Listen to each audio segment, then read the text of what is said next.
हाय, आज हम लोग पेंक्रियाज ग्लैंड करने वाले हैं। तो पेंक्रियाज ग्लैंड हमारे 2 चैप्टर में दिए गए 11th के, एक डाइजेस्टिव वाले में और एक आपके दिए गए हैं आपके एंडोक्राइन सिस्टम वाले में।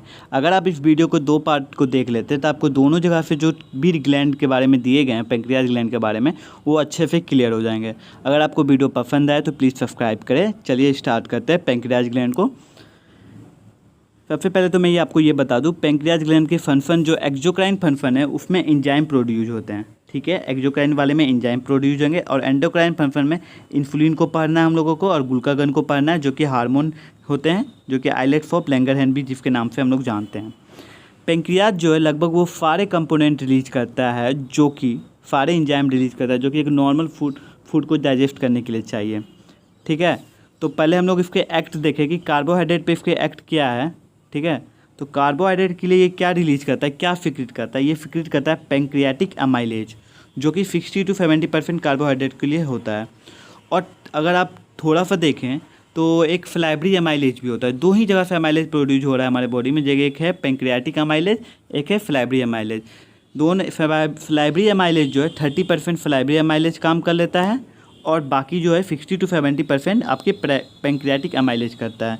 आपको एक चीज़ और याद रखना है, इसकी जो पीएच है, पेंक्रियाटिक अमाइलेज के पीएच वो 8 पीएच हैं लगभग, और जो आपके फ्लाइब्री अमाइलेज हैं उसके पीएच इससे कम होते हैं, अप्रॉक्स 6 के आसपास होते हैं। ठीक है, अगर हम लोग फैट के लिए देखें, फैट के लिए ये क्या सिक्रीट करता है, तो ये फैट के लिए क्या सिक्रीट करेगा? फैट के लिए पेंक्रियाटिक लाइपेज। ठीक है, पेंक्रियाटिक लाइपेज क्या करता है? फैटी एसिड में कन्वर्ट कर देता है फैट को और ग्लिसरॉल में। ठीक, न्यूक्लिक एसिड के लिए अगर हम लोग देख लें तो न्यूक्लिएज सिक्रीट करता है। ठीक है, अब हम लोग प्रोटीन के लिए देखेंगे। प्रोटीन बहुत ही इंपॉर्टेंट है, आपको पता है पेंक्रियाज प्रोड्यूस करता है 3 इंपॉर्टेंट प्रोलेटिक एंजाइम। 3 प्रोलेटिक इंपॉर्टेंट एंजाइम को प्रोड्यूस करता है और तीनों का नाम अगर हम लोग देखें तो ये है ट्रिप्सिनोजन, काइमोट्रिप्सिनोजन और प्रोकार्बोक्सीपेप्टाइडेज। आपको तीनों याद रखना है। और ये तीनों जो है अभी इनएक्टिव प्रिकर्सर है किसके? जाइमोजन के। ठीक, पहला है ट्रिप्सिनोजन, दूसरा है काइमोट्रिप्सिनोजन और तीसरा है प्रोकार्बोक्सीपेप्टाइडेज। ठीक, होता क्या है एक्चुअली, इसको कैसे एक्टिव किया जाता है ये देखना है हम लोग को। कुछ ट्रिप्सिनोजन कन्वर्ट हो जाते हैं ट्रिप्सिन में, किसके हेल्प से होते हैं? एंटेरोकाइनेज के हेल्प से होते हैं। ठीक, कुछ ट्रिप्सिनोजन कन्वर्ट हो जाएंगे ट्रिप्सिन में एंटेरोकाइनेज के हेल्प से होंगे। अगर आप जानना चाहते हैं एंटेरोकाइनेज कहाँ से प्रोड्यूस होता है, तो ये स्मॉल इंटेस्टाइन के म्यूकोजा से प्रोड्यूस होता है एंटेरोकाइनेज। ठीक है, ये तो कन्वर्ट कर दिया ट्रिप्सिन में, तो कुछ हो गए ट्रिप्सिन। वो जो कुछ ट्रिप्सिन कन्वर्ट हुए हैं वो सारे ट्रिप्सिनोजन को कन्वर्ट कर देंगे ट्रिप्सिन में। ठीक है, अब एक चीज़ आपको याद रखना है, इफ़ इनएक्टिव, ये जो दोनों इनएक्टिव बचे हैं ये तो एक्टिवेट हो गया, ट्रिप्सिन में कन्वर्ट होगा, इसको एक्टिवेट यही करता है ट्रिप्सिन। अगर ट्रिप्सिन बनेगा ही नहीं तो ये दोनों एक्टिवेट नहीं होगा। तो आपको पता हो गया कि ट्रिप्सिन की इंपॉर्टेंस है, ये दोनों को एक्टिवेट कर देगा, ये काइमोट्रिप्सिनोजन को और प्रोकार्बोक्सीपेप्टाइडेज को।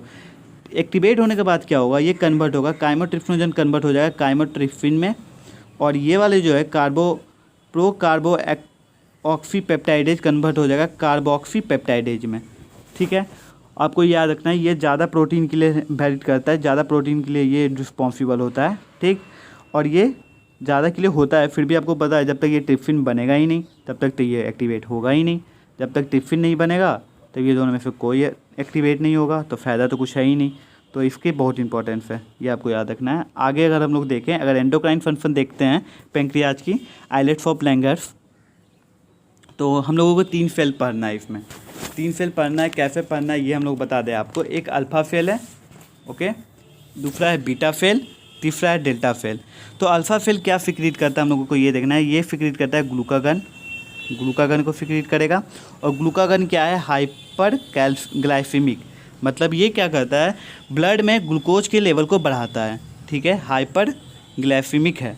और बीटा सेल क्या है? इंसुलिन सिक्रीट करता है, और ये क्या है? हाइपोग्लाइसेमिक है। ये क्या करता है? ब्लड में बाई चांस ग्लूकोज का लेवल बढ़ गया तो उसे कम करता है।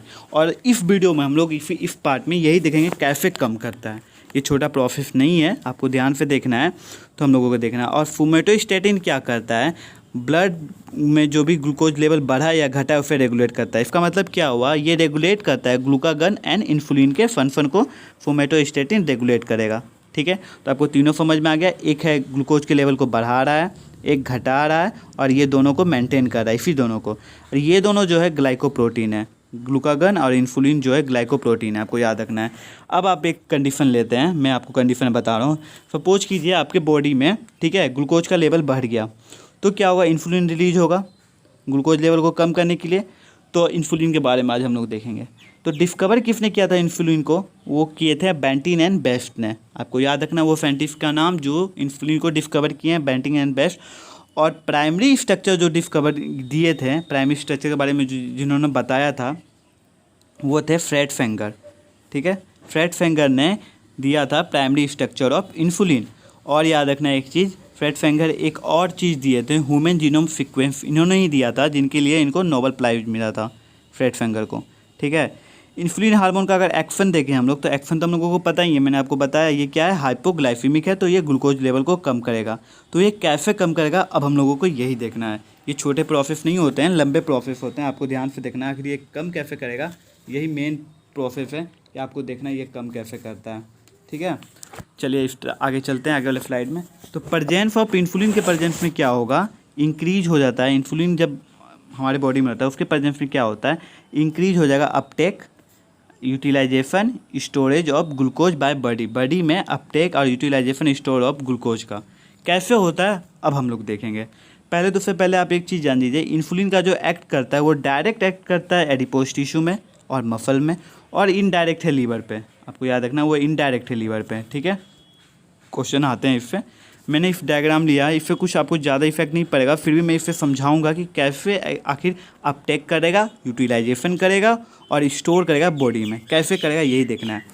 तो आपको एक चीज़ बता रहे हैं, अभी कंडीशन हम लोगों ने लिया था ना, ये मान लीजिए ब्लड वेसल है और यहाँ पे ब्लड ग्लूकोज लेवल ज़्यादा हो गया है, ठीक है। तो ब्लड ग्लूकोज लेवल यहाँ ब्लड में ज़्यादा हो गया है, तो क्या करेंगे, यहाँ से ग्लूकोज को यहाँ फेंकेंगे बॉडी सेल में। फिर से देखिए, यहाँ से ग्लूकोज को यहाँ फेंकेंगे बॉडी सेल में। इससे क्या होगा, ब्लड में जो ग्लूकोज लेवल बढ़ा था वो तो कम हो गया, डिक्रीज हो जाएगा, ब्लड ग्लूकोज लेवल डिक्रीज हो जाएगा, ठीक। ब्लड ग्लूकोज लेवल डिक्रीज हो गया, अपटेक हुआ, आपको समझ में आ गया, अपटेक हुआ। अब हम लोगों को ये देखना है, यहाँ अगर ज़्यादा ग्लूकोज आ जाएगा तो क्या होगा, तो बैकफ्लो भी तो होगा। क्यों बैकफ्लो होगा, कंसंट्रेशन यहाँ ज़्यादा हो रहा है तो ज़्यादा ही से बात है जाएगा, कंसंट्रेशन ग्रेडियंट के कारण बैकफ्लो हो सकता है। उसके लिए हमें क्या करना पड़ेगा, यहाँ ग्लूकोज को मेंटेन रखने के लिए क्या करना पड़ेगा, मतलब ब्लड ग्लूकोज को मेंटेन करें। यहाँ कंसंट्रेशन ज़्यादा हो गया, इसको मेंटेन करने के लिए क्या करेगा, अगर ये बैकफ्लो नहीं होने देना है तो क्या करना पड़ेगा, यहाँ से बैकफ्लो नहीं होने देने के लिए सबसे पहला काम यह होगा, इसको फॉस्फोलाइट किया जाएगा। और उससे क्या होगा, ये ग्लूकोज जो है, जो ग्लूकोज मैंने ब्लड से इसमें डाला था अभी थोड़ी देर पहले, मैंने आपको समझाने के लिए बताया था, आया था, वो कन्वर्ट हो जाएगा आपके ग्लूकोज 6 फॉस्फेट पे, ठीक। इसमें ये कन्वर्ट हो गया। अगर ग्लूकोज 6 फॉस्फेट पे कन्वर्ट हो जाने के बाद क्या होगा, ये बैकफ्लो नहीं होगा, तो मैंने इसे यूटिलाइज भी कर लिया, ठीक है। मैंने जो पीछे वाला लाइन बताया था आपको, uptake utilisation of the body में जैसे हो रहा था ग्लूकोज का, फिर क्या होगा, ये जो ग्लूकोज 6 फॉस्फेट जो है कन्वर्ट हो जाएगा पायरुवेट में, ठीक है। फिर ये पायरुवेट जो कन्वर्ट हो जाएगा आपका कन्वर्ट हो जाएगा एसिटाइल CoA में। जो आप क्रेब्स साइकिल जब पढ़िएगा ना प्लांट फिजियोलॉजी में, तब आपको समझ में आ जाएगा ये मैं क्या बता रहा हूँ। अभी आप इतना याद रखिएगा, ये जो है 6 फॉस्फेट कन्वर्ट होगा पायरुवेट में, फिर उसके बाद ये कन्वर्ट हो जाएगा एसिटाइल CoA में। अब एसिटाइल CoA में कन्वर्ट होने के बाद क्या होगा, ये चला जाएगा क्रेब्स साइकिल में, और क्रेब्स साइकिल में जाने के बाद ये बनाएगा इसका ATP, ठीक है।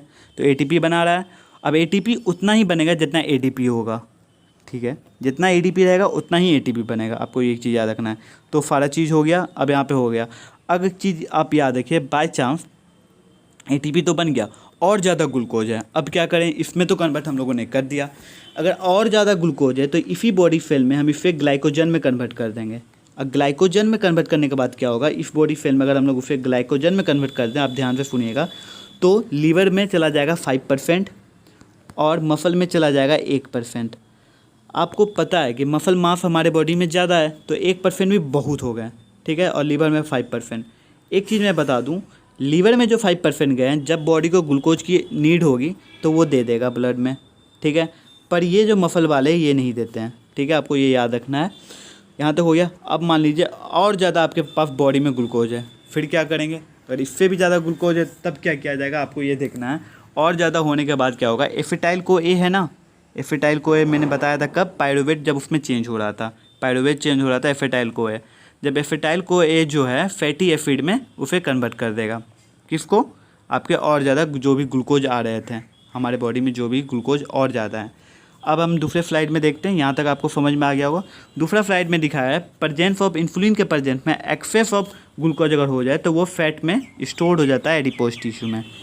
कैसे होता है अगर हम लोग ये देखना चाहें तो मैं आपको बता दूं, एक हार्मोन है HFL जो कि हार्मोन सेंसिटिव लाइपेज के नाम से जाना जाता है, मैंने इसे शॉर्ट में लिखा है। इसको ये इनहिबिट करता है। कौन इनहिबिट करता है? इंसुलिन इनहिबिट करता है। ठीक, इंसुलिन इसको इनहिबिट करता है।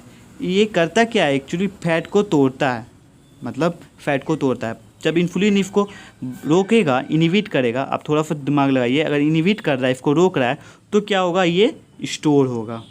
ठीक है, फिर से एक बार, ये जो HFL है इसको कौन इनहिबिट करता है? इंसुलिन। इनहिबिट करने के कारण क्या होगा? ये फैट टूटेगा नहीं। फैट टूटेगा नहीं तो क्या होगा? ये स्टोर हो जाएगा। ठीक है, ये तो काम हो गया, ये आपको समझ में आएगा। तीसरा लाइन क्या है आपका, देख लीजिए। तीसरा प्रोसेस, प्रेजेंस ऑफ इंसुलिन में एमिनो एसिड का क्या होता है? एब्जॉर्प्शन होता है, एब्जॉर्ब होता है। प्रेजेंस ऑफ इंसुलिन में एब्जॉर्ब होता है एमिनो एसिड। कैसे होता है अगर हम लोग ये देखें और कहाँ पे होता है, तो ये जो एब्जॉर्ब होता है ये इंस्टेटाइन में जाके एब्जॉर्ब होता है। ठीक है, और ये आपको पता होना चाहिए अच्छे से एब्जॉर्ब कब होगा? जब इंसुलिन प्रेजेंट होगा। आपको याद रखना है, ये फैसिलिटेटेड एब्जॉर्प्शन होता है एमिनो एसिड का। अगर एमिनो एसिड एब्जॉर्ब नहीं होगा तो आप थोड़ा सा दिमाग लगाइएगा तो समझ जाइएगा, ग्रोथ नहीं हो पाएगा। प्रोटीन के लिए रिस्पॉन्सिबल होता है ये, और ग्रोथ ढंग से नहीं हो पाएगा। अगर ये बच्चे में होता है तो इसके कारण डिजीज़ भी बहुत सारे होते हैं, और सब में आखिर डिजीज़ होते ही होते हैं। ठीक है, ये वाले पार्ट यहाँ पे कंप्लीट होता है। नेक्स्ट पार्ट मैं अपलोड करूँगा। एक चीज़ मैं आपको लास्ट में बता दूँ, मैंने इतना चीज़ आपको बताया, जो एक्सेस ऑफ ग्लूकोज जो होता है वो फैट में कन्वर्ट होता है और ये स्टोर हो जाता है एडिपोज टिश्यू में। जब आप लोग एड्रिनल कॉर्टेक्स पढ़ेंगे, जब उसमें देखेंगे आप कोर्टिजोल के बारे में, कोर्टिजोल हार्मोन है, वहाँ पर ये इसका जस्ट उल्टा है, ये फैट को तोड़ता है। ठीक है, वो इस फैट को वो तोड़ता है और यहाँ ये स्टोर हो रहा है इंसुलिन के प्रेजेंस में। वहाँ पे एक चीज़ और है, एमिनो एसिड के अपटेक को, एब्जॉर्प्शन को वो रोकता है। ठीक है, बॉडी सेल में एमिनो एसिड के एब्जॉर्प्शन को रोकता है, पर यहाँ पे हो रहा है वो उल्टा है। ठीक है, चलिए नेक्स्ट पार्ट में अपलोड करूँगा। अगर वीडियो आपको पसंद आए तो प्लीज़ सब्सक्राइब करें। Thank you.